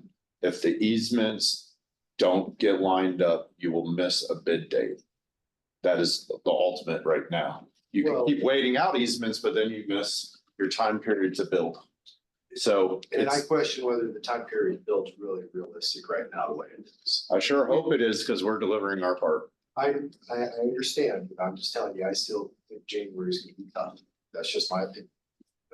That's our plan though. I understand, and that's been my thoughts too, but in the back of my head, I've always questioned that, just because I know how this stuff goes. Dealt with it. But the additional redesign costs and things like that, not taken into consideration by the city. So this Is the it first- because we don't know what actually would have to be Correct. correct, So like what right? you're shooting in the dark. So, but maybe, can we do a worst case scenario if all these reds say no? Can we give the SID board some type of an estimate of what the redesign costs might be? Just, is that fair? So that we've got a Well, I think number to shoot on? we gotta have some. Yeah. We gotta have some. If you can get me a cost of that, I can try. I mean, I hope that it's not that way, but, and, you know, the yellows, I'd like to entertain that in October when nobody's signed at the end of October. Give it a little bit of time and see, and we But can. then how come- much time do we really have? I guess I keep going back. If you're saying wait until the end of October to come up with a We can number. do a special meeting, right? No, I'm not worried about that. I'm just saying then our construction's pushed way back. Our going out to bid is pushed way back. We need to bid by October, 30 days, November, accept it for January. Right. So you're not saying we've got more time but to that's get the also, easements? isn't that also contingent upon the bonds being recorded? Yeah. Which We could need to take line up to 90 days. Trying to line it up, so. Well, 90 days, yeah, September, October, November, that's 90 days, so you're not lined up at all. Right? That's what I'm saying with construction and everything, we have to have bonds secured before we can all sit, correct? Right? So we have up to 90 days before we secure the bonds, right? So say that starts from September 1st, because we just signed the engagement letter. So we just approved it, so you got 30 days in September, 30 days in October, 30 days in November. So potentially you're not going to bid until December 1. If it takes 90 days to. If it takes 90 days, right? We're betting that it's gonna take 30 days to get. We're optimists here at City Hall. I guess, I think what our guys have been doing I know what they've been doing is they put an ambitious, constantly, foot on the gas to move this thing forward. And I agree with Right? that. But maybe not planning for the worst, right? We're doing our timeline on the worst outcome, but somewhere in the middle, which is a 30-day time. I think that's kind of how we've set it up internally. But you're right, that could easily not happen, but we gotta plan on something to put a Agreed. schedule together, And I so. agree with that. I agree with that. Just. Hmm. Yeah, So everybody needs to get, so right now, everybody needs to be cheered. Yep. And the drop dead letter needs to be as late as it can be. and I agree with that. And everybody needs to get a phone call. Give me Mike Patel, Stratford House, Brad Victoria, and give me Dave King. And I go with you, Dave, Okay, Yeah. can we hear that again? Dave King So and Mike give Patel. me Stratford House, give me Mike Patel, You said the numbers. TR 50 and TR 51, and Dave King, is TR 39. Everybody needs to make a phone call, but here's how I envision it. You guys can make this better. Basically, we're excited about this project. We know you're gonna be involved. What questions might you have? And then you just have to be a good listener, give the answers, but and make sure they know that who you are. I think that's also going to be research, right? And then get ready, you're not gonna get all the people signed. Okay, somebody's not gonna sign. And so you're still gonna have a little bit of redesign, but you want to get that down to such a minimum that it's easy to guarantee it doesn't significantly affect the project.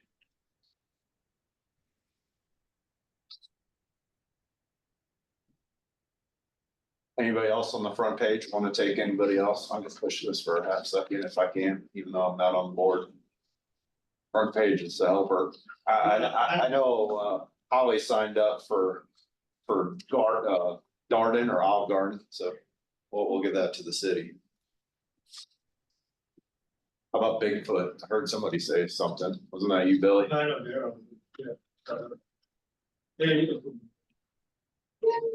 And, what was the, we had a meeting already with them on this week? Yep. Stuff in the Italian accent.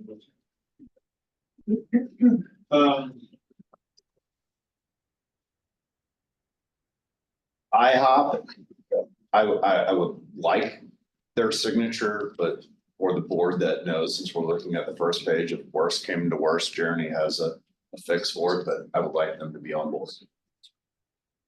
Is that a fair statement? That's a fair statement. Thank you. So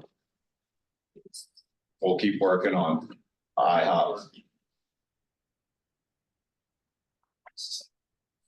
I'll talk with you about our property at RSD after this.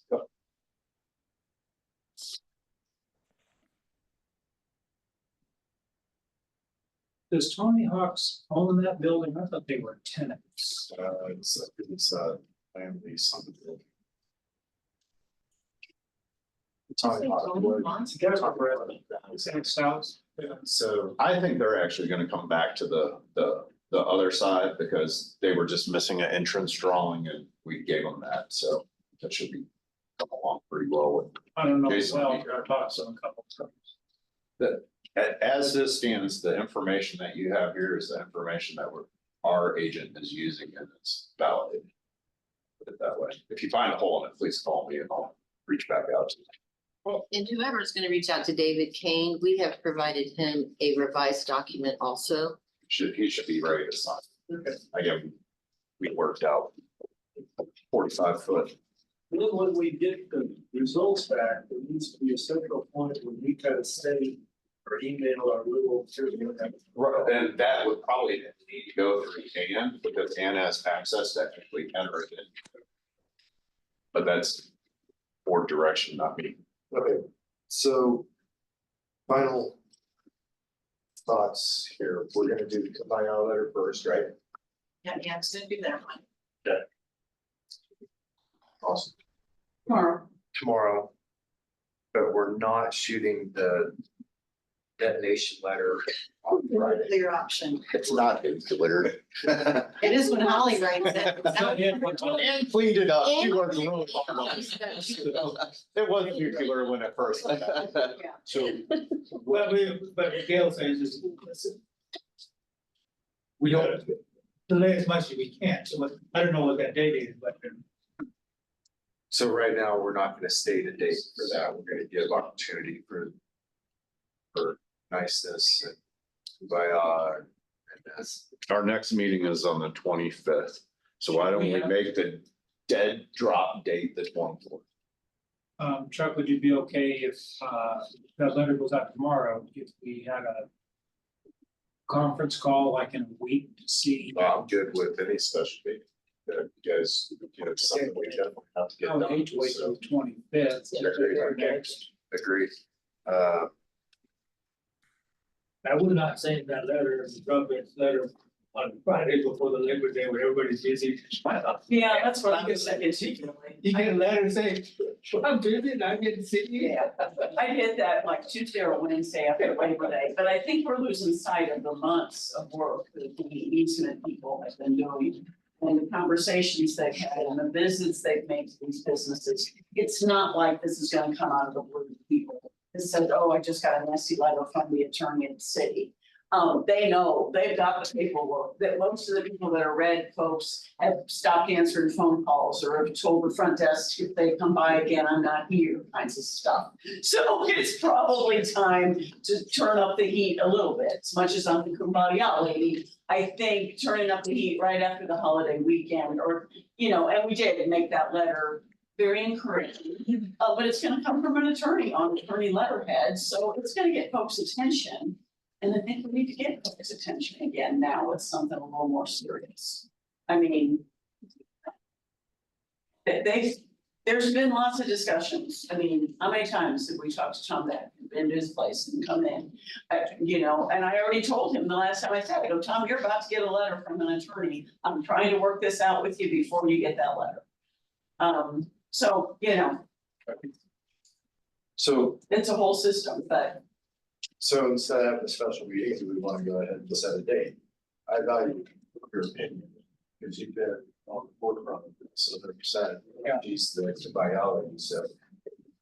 Sorry. yeah, I was gonna say, that's. So she's, if Anne's giving that advice, I'm gonna listen to what she's saying. So that's my opinion, as one member of the board. Well, and I also think that there's a time in the flow of tourism business. You get past a holiday weekend, then you've got a little bit of extra time on your hands to check, you know, make that another call to your attorney and clarify whatever you need clarified and get it done.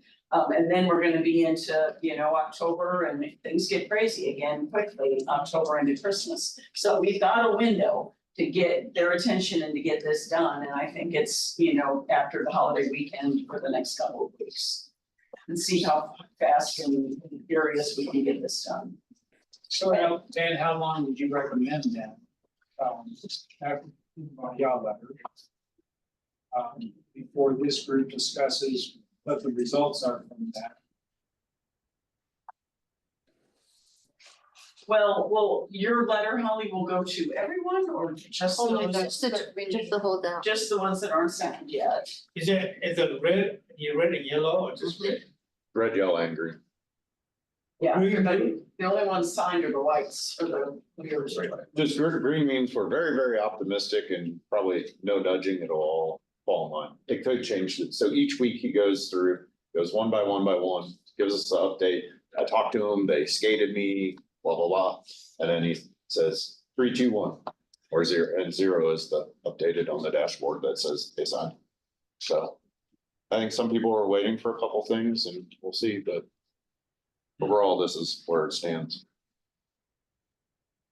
So is the tone of a Holly letter the same for the greens, yellows and reds? Yes. Same verbiage of it, it's got to Do be you done. risk of, okay, so you're not risking offending the greens? I don't think so. Okay. They've been talking since spring break, right? So 13 weeks of summer, they had Yeah. multiple, somebody was constantly, they would talk. And then if they felt it was weird, they'd back off for 2 weeks and they'd talk or send them something else. They like cat and mouse. Cat and mouse. You do have to have some concept of where you're gonna draw the line, where, No, I get that. I think we all understand that. What does that take? So what day would you like us to drop it? Do you want it the 6th on the Friday? If she drops it on a Tuesday, the 3rd? Then it goes out to Holly and then the drop dead again's the following Monday, the 16th. I move it to be sent on the Monday after Labor Day. Yeah. So a week after. So it'd be the 9th. No, that's Sent on the Sent on the 9th with a return 2 weeks. same date. And I've got a few days to him a few times. Yeah, yeah. Everybody else. 2 weeks.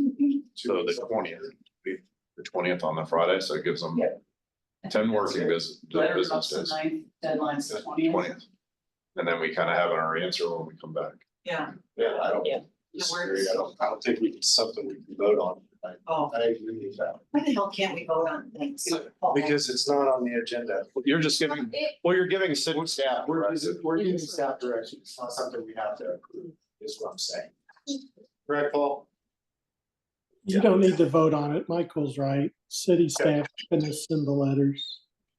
So the recommendation is send out on the 9th, return May 20th. okay. And that way we'll have it for that. Yep. Okay. Else on the topic? So you do want that on the agenda for the September meeting so that there can be a determination. Because at that point, you're gonna know after letters have been sent, after conversations, then you're gonna have to start making those hard decisions and be able to vote. So you'll want that on your agenda. The redesign aspect of it, yes. Yes. Paul, you got that? Yep. Thank you. Okay, anything else on this topic? Any introduction of new business, old business, anything like that? I have a new business topic. Last night's board meeting, we had a study session with downtown CID. And great conversations came out of that. One idea that was thrown out was downtown has parking or trolleys and they have a certain route. The question was, would this board have an appetite having a trolley system where they connect strips, traffic goes downtown, they circle around and come back up. Some of the pros and cons, there was some discussion of charging a $2-3 all-day pass. It would help with parking. It would help with parking downtown a lot. And we started talking about the benefits on the strip.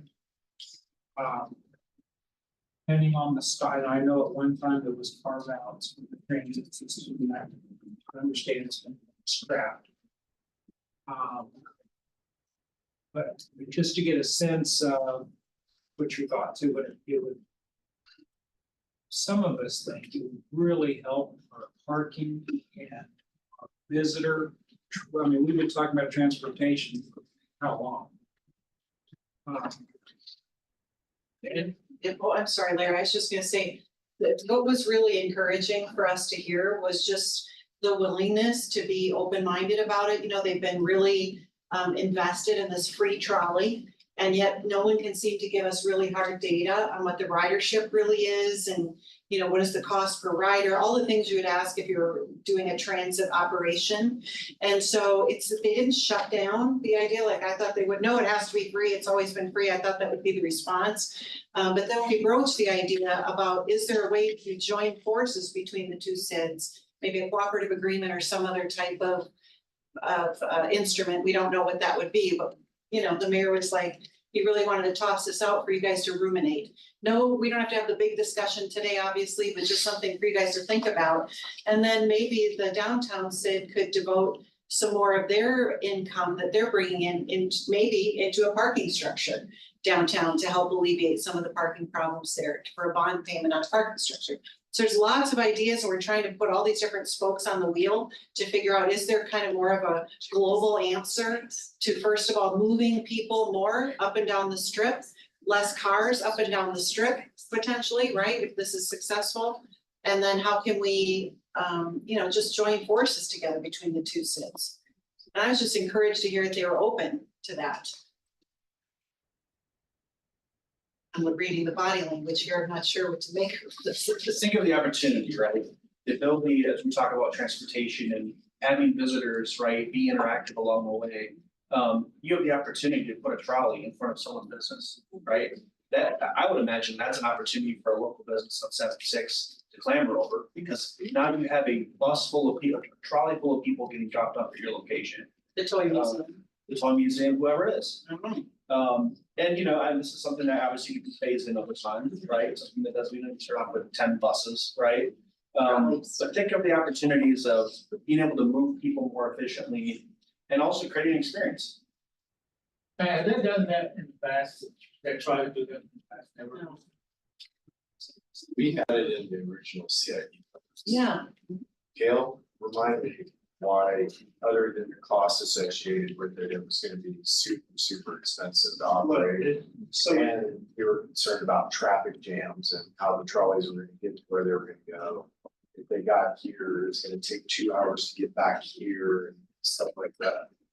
You know. Well, you have plenty of parking. Okay, on 76, there's plenty of parking.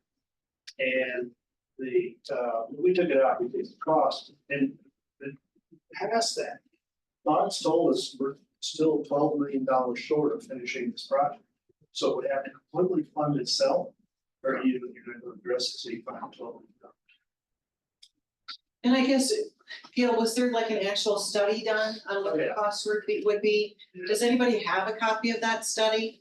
It should be the city. Is it, we did the study? Yeah, the city's done at least 3 for, either had private proposals or done taxi studies or, transportation studies over the years. And none of them ever pencil out. Of course, none of them in America pencil out. No, that's Yeah, right. and so, but again, I'm gonna repeat myself, the big deal is you're $12 million short.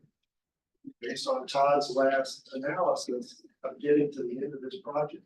So you don't want to be distracted until you find that 12 million. When you say the 12 million, what is that 12 million? So remember, if you take inflation, get to the total cost and your ability to bond, you were $18 million short. To get to the end of the project. Okay, that's your last segment. So we got 6, so now you're $12 million short. Now that assumes that her numbers are right. And my hope is that her 32.5 really comes out to be 30, and she knows that. And so, you know, that gives you a little more cushion, but you gotta get to the end of the project, or you can put it back later, or you don't do as. So the goal assumptions include no new construction on 76 for the next X number. That's a question for Tom. I think it did. I think it was based on current scenario. I guess the only reason we wanted to bring it up is just to start the juices flowing because it is a different time versus the last time maybe it was discussed. And the downtown CID is getting ready to do their renewal and for their tax, but they might have to word something different or do a different process if they did want to do something creative like this. So they might have to change that. So that the window is there for us to have that conversation as a group. And I just think, you know, if you think about the potential there's revenue potentials on the trolleys. You can have businesses that wrap the trolleys and pay a fee for that. There's ridership fees that absolutely should be charged, an all-day wristband or whatever it is. Maybe there's not as many stops, right, as what everybody would love to see, and that's something that could be phased in down the road. But I just thought it's just an optimistic way of getting 2 very strong structures to be able to parlay off of each other and maybe lift the tide for all the boats on the entire 76 all the way to downtown. So we thought we'd bring it up for you guys today and just start the conversation. How much Hilton and Convention Center traffic would use that to go to a show or something on the strip? I mean, the idea is great, and I don't know the logistics because it's been studied. You know, and with the impact cost, what does that mean? Is it just buying on a trolley or just actually change the plan that she had done to bid? Yeah, we didn't want to change construction plans. So all those things, I don't know the impact, but it sounds like win-win situation. The theory is. Yeah, it's a theory. Yeah, the theory is there. No changes. Yeah, yes. I think the biggest thing is, because whether you do it or not, there's no changes. If it don't work, we don't do it. But the question is, you know, there's the whole things I don't know, but the impact for the cost and this logistic, I don't know. I don't know the logistics. And we don't either. We don't have all those answers. But you just wanted to say, it's a topic to bring it up. Let's think about that. There's study, let's look at the study and see what some of the impact is. So I guess one, was one of the studies done specifically for this trolley idea with the 7 CID? They were all private companies that did their own trolley studies. The city has never done a trolley study. So we don't have a copy of the study. We have a copy of the private ones that were done. Yes, sir. I have them in archive. Well, that may help us at least get started. I just saw See what they, you know. I just saw Pigeon Forge added Gallenberg to their trolley system, so maybe at some point we could, they added Gallenberg. To their, you buy a wristband, you can go to both cities, and maybe there's some data down the road. Nice. That we can glean from them. Nice. And that's where I was thinking, that's what we did when we went on vacation here. Parked our car at the station and we rode around all day with our little wristband. And it wasn't free and it wasn't only $2.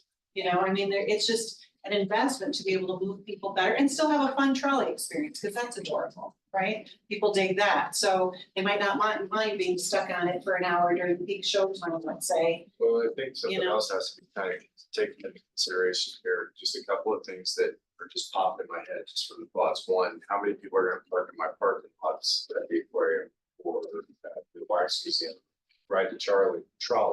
for the day, which is taking up out of parking spots for additional guests. So that's one. Number two is we see the amount of people riding scooters and walking to and from work. How many of our employees are also going to potentially ride this trolley? Which would be okay if Not they're necessarily. paying, No, I right? agree with that, yes. Yeah, that's the benefit. It's another, Right, it's it's another the opportunity for transportation. Those are just a couple of things that pop in my. So Yeah. the answer to your first one, you're gonna have a customer leave their car and use a trolley. She'll have somebody on the trolley, go to a place that doesn't need it.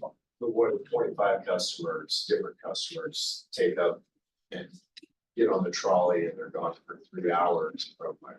And what if 50 new ones from the trolley come to They you? get you, I agree with you, but I'm betting on time with that. I mean, have the customers that are parked in their park. Well, they're riding the trolley, there's no guarantee they're coming to me and not going to Titanic or going to going to Ripley's or something like that. When they pull in my parking lot, they're coming. But that's, but I apologize, but Just to somebody's point, making, I think it was Alex, we did have some property owners who had seen trolley stops on their land with that original master plan, and then when they were pulled out, were disappointed, because they Yeah. were excited about the possibility of having stopped. we had one in front of the mall. I was just expresses. But I think to go with your thing, we owe it to ourselves to explore. Yeah. We owe ourselves to study it. Yeah. If there's data, support there, if it doesn't work, it doesn't work. Right. Obviously, if it works, it is. If there's no concept, this thing, why not? Yeah. I mean, that's to me, if it's win-win. I mean, he brings a lot of good input as an operator. Well, those are the kind of stuff that, we're just trying to bring to the table. Right. And that's what you guys are doing. That's right. And you just want to say, but have you guys thought about this? And that's all we're saying. Yeah. I think we owe it stuff. If we don't, we're not being justice to being a CID board. All right, we'll add this to the agenda for the next meeting. Okay, great. For discussion, for further discussion, so. If anything, we can study, bring in the table. Yeah, anything we can get from the city's perspective, that's beneficial for sure. All right, any other new business? No, motion to adjourn, Make a motion to adjourn. second, Third. Fourth. okay, get up and walk out of here. Thank you, everyone. Paul, sorry we ran a little late.